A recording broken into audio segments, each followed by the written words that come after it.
बहुत लोगों को ये डाउट रहता है कि नर्सिंग का जो डायरी होता है उसको कैसे फिल करते हैं।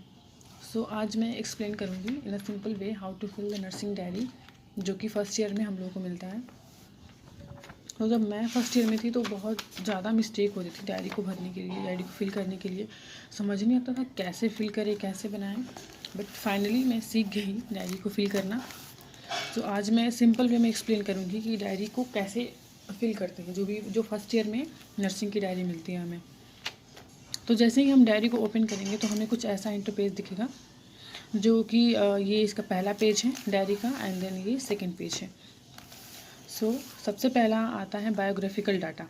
ठीक है, तो बायोग्राफिकल डाटा में हम क्या फिल करेंगे, तो हमें यहाँ पे देखना होता है कि date of the health history, आपने कौन सी डेट को हिस्ट्री कलेक्ट किया था वो हमें फिल करना होता है। उसके बाद आता है पेशेंट का नाम क्या है, एड्रेस क्या है, हॉस्पिटल का आईपी नंबर क्या है, एडमिशन किस डेट पे हुआ था, उसके बाद उसका एज क्या है, मेल है फीमेल है, बेड नंबर क्या है, किस वार्ड में है, मैरिटल स्टेटस क्या है, मैरिड है कि अनमैरिड है, रिलीजन क्या है, ऑक्यूपेशन क्या है। तो ये सारा चीज़ हमको फिल करना होता है सबसे पहले स्टार्टिंग में। देन आती है कि कौन से डॉक्टर के ट्रीटमेंट के अंडर में है वो हमें यहाँ पे मेंशन करना होता है। ठीक है, उसके बाद डायग्नोसिस, पेशेंट जो है वो आया हुआ है तो कि कौन सी बीमारी से सफ़र कर रहा है, तो उस चीज़ को हमें लिखना है। तो अर्थराइटिस। ठीक है, ये सारा जो होता है वो बेसिक चीज़ें होती हैं, बट ज़्यादा इंपॉर्टेंट देखने वाला बात ये होता है कि असेसमेंट होता है एंड डायग्नोसिस होती है। ठीक है, एंड न्यू लर्निंग होता है। असेसमेंट डायरी में ये जो डायरी है उसकी 3 चीज़ें ज़्यादा इंपॉर्टेंट होती है। पहला होता है असेसमेंट, दूसरा होता है डायग्नोसिस, तीसरा होता है न्यू लर्निंग। आपने क्या सीखा, तो हम सबसे पहले देखते हैं असेसमेंट क्या होती है। असेसमेंट में 2 चीज़ें आती हैं, पहला आता है सब्जेक्टिव डाटा एंड उसके बाद आता है ऑब्जेक्टिव डाटा। असेसमेंट कहने का मतलब है कि पेशेंट बता रहा है वो चीज़ को रिकॉर्ड करना, एंड दूसरा आता है हमने जो पेशेंट को देखकर ऑब्जर्व किया, इंस्पेक्शन किया कि पेशेंट को क्या क्या चीज़ से दिक्कत हो रहा है वो चीज़। तो पहला हम देखते हैं असेसमेंट में सब्जेक्टिव डाटा। सब्जेक्टिव डाटा कहने का मतलब कि पेशेंट ने हमें जो खुद से ओरली बताया कि हमको ये दिक्कत हो रहा है, उसको बोलते हैं सब्जेक्टिव डाटा। तो वो following statement, patient say that I feel pain in joint. Patient बोला मुझे जॉइंट में पेन हो रहा है, चलने फिरने में दिक्कत हो रही है, फटीग हो रहा है, थोड़ा भी चल रहा हूँ तो ऐसा लग रहा है कि बहुत ज़्यादा दूर चल दिया, मुझे प्रॉब्लम होती चलने में। दूसरा आता है ऑब्जेक्टिव डाटा। सो ऑब्जेक्टिव डाटा में पेशेंट हमें नहीं बोलेगा, बल्कि हमको एब्जॉर्व करना है। मान लीजिए उसका स्किन का कलर येलो कलर दिख रहा है, या फिर जो आँखें हैं वो धसी हुई दिख रही हैं, बॉडी बहुत वीक दिख रहा है, उसको चलने में पाल्पिटेशन हो रही है। तो ये सब चीज़ क्या है कि हमको ऑब्जर्व करना है। तो हम क्या ऑब्जर्व करेंगे, मलेज हैं एंड फीलिंग इज टायर्डनेस, मतलब वो बहुत ही ज़्यादा थकी थकी सी लग रही है, एंड उसके पूरे मसल्स जो होते हैं वो वीक टाइप के लग रहे हैं। तो ये हमने फील किया, तो ये होता है ऑब्जेक्टिव डाटा। देन आती है लिस्ट ऑफ आइडेंटिफाइड नीड। इसमें सिंपल हम समझते हैं, जो दूसरा हमारा स्टेप है इसमें हम सिम्टम्स को ऐड करते हैं। ठीक है, तो अगर अर्थराइटिस है, अर्थराइटिस का मतलब क्या होता है, inflammation of the joint is known as arthritis. तो अगर अर्थराइटिस है तो उसको क्या क्या सिम्टम्स अपीयर होंगे, तो डिफ़िकल्टी टू वॉक, उसको चलने में दिक्कत होगी, वेट लॉस होगा, पुअर स्लीप होगी, मसल्स एक होगी एंड पेन होगा। वेट लॉस होगा क्योंकि पेन की वजह से वो ज़्यादा खा नहीं पाएगी, तो उसको वेट लॉस होगा, एंड पुअर स्लीप होगा बिकॉज ऑफ द पेन, क्योंकि जॉइंट है, अगर जैसे भी मुड़ेगा, पैर मुड़ेगा तो उसको प्रॉब्लम होगी। एंड दूसरा आता है मसल से, पूरे मसल्स में पेन होगा। ठीक है, बिकॉज की वो उसकी स्लीपिंग पूरी नहीं हो रही है, चलने फिरने में दिक्कत हो रहा है, उसको पेन हो रहा है, तो इरिटेशन की वजह से मसल्स एक भी होगी, एंड देन फाइनली पेन तो होगा ही। देन आता है नर्सिंग डायग्नोसिस, जो कि सबसे इंपॉर्टेंट पार्ट होता है इस पूरे डायरी का, या फिर अगर आप एनसीपी बनाते हो नर्सिंग केयर प्लान, उसका भी ये बहुत ही इंपॉर्टेंट पार्ट होता है। तो नर्सिंग डायग्नोसिस हम देखते हैं। सो नर्सिंग डायग्नोसिस हम ऐसे बनाते हैं कि अर्थराइटिस के किसी एक सिम्टम्स को उठाते हैं, एंड उस सिम्टम्स को डिजीज़ के साथ रिलेट करते हैं, और डायरेक्ट डिजीज़ नहीं लिखते हैं, उसको तोड़ के लिखते हैं। So impaired standing and walking related to inflammation of the joint, मतलब उसको क्या हो रहा है, सिम्टम्स क्या है, चलने और फिर बैठने में दिक्कत है।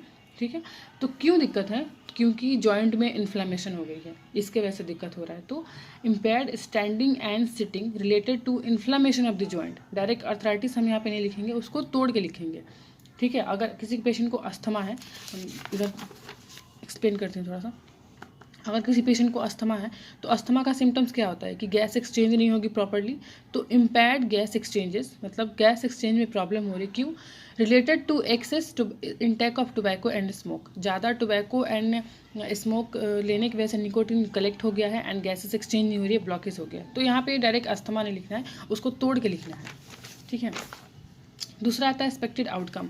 हम आउटकम कहने का मतलब हो गया कि हमारा गोल क्या होना चाहिए इस डिजीज़ के लिए। तो हमारा गोल ये होना चाहिए कि उसके पेन को रिड्यूस किया जाए, उसको चलने फिरने में जो डिफ़िकल्टी हो रही थी उस चीज़ को प्रिवेंट किया जाए। तो हम क्या करेंगे, reduce muscles act and pain and prevent difficulty to walk. जो उसको चलने में दिक्कत हो रही है, प्रॉब्लम हो रही है, तो उसको प्रिवेंट करना है। ये हमारा एक प्लानिंग गोल हो गया कि हमको ये चीज़ करना है। अब इस गोल को पूरा करने के लिए हमें कुछ प्लानिंग भी करनी पड़ेगी। तो नर्सिंग केयर प्लान जिसको बोलते हैं, तो हम कुछ प्लानिंग भी करेंगे। तो सबसे पहले क्या करेंगे, प्रोवाइड कंफर्टेबल पोजीशन। उसको एक कंफर्ट जोन में रखेंगे, कंफर्टेबल पोजीशन प्रोवाइड करेंगे ताकि वो अच्छे से बैठ सके, ठीक है। Give physical exercise.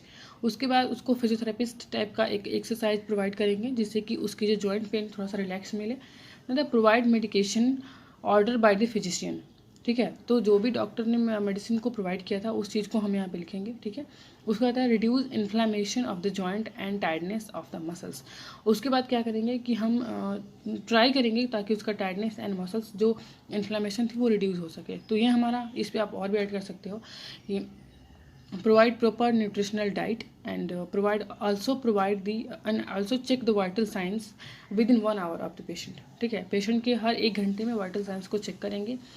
दूसरा आता है नर्सिंग केयर गिवन। जो भी हमने प्लानिंग बनाई थी अपने गोल को पूरा करने के लिए, उस प्लानिंग को हमने अब यहाँ पे क्या किया, केयर गिवन मतलब कि हमने दे दिया है उस चीज़ को, और दे दिया है तो ये सब जितने भी हमने प्रोवाइड किया है, गिव किया है, उन सबको पास्ट टेंस में कन्वर्ट कर देंगे। प्रोवाइड है तो प्रोवाइडेड कर देंगे। प्रोवाइडेड ऑफ कंफर्टेबल पोजीशन, हमने पोजीशन को दे दिया है, ठीक है। और गिवन कर दिया है, फिजिकल एक्सरसाइज हमने वो भी दे दिया है। एंड मेडिसिन जो भी डॉक्टर ने प्रोवाइड किया था वो भी हमने मेडिसिन में दे दिया है, provided medications by the order by the doctors, ठीक है। दूसरा आता है इवेल्युएशन। इवेल्युएशन कहने का मतलब ये होता है कि जो भी आपने इतना सारा कुछ किया, असेसमेंट किया, या और आपने सिम्टम्स को भी लिखा, डायग्नोसिस बनाया, गोल आपने सेट किया, गोल को पूरा करने के लिए प्लानिंग बनाई, देन वो प्लानिंग को भी पूरा किया गिवन करके, तो उसका एक्सपेक्टेड आउटकम्स क्या निकला।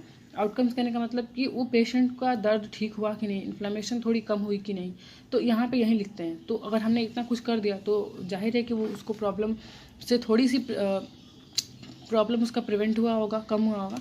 तो इवेल्युएशन में हम वही लिखते हैं, reduce inflammation of the joint, prevent muscles act and pain, prevent difficulty to walk. उसका सारा चीज़ जो है वो काफ़ी हद तक जो है वो ठीक हो चुका है। Patient is able to walk, patient is able to sitting. So ये सारा चीज़ जो है इवेल्युएशन में लिखते हैं कि रिड्यूस हो गया है इन्फ्लेमेशन, पेन भी कम हो गया है, मसल सेक भी कम हो गया है, एंड जो डिफ़िकल्टी थी चलने फिरने में वो भी ठीक हो गई है। फिर आता है न्यू लर्निंग।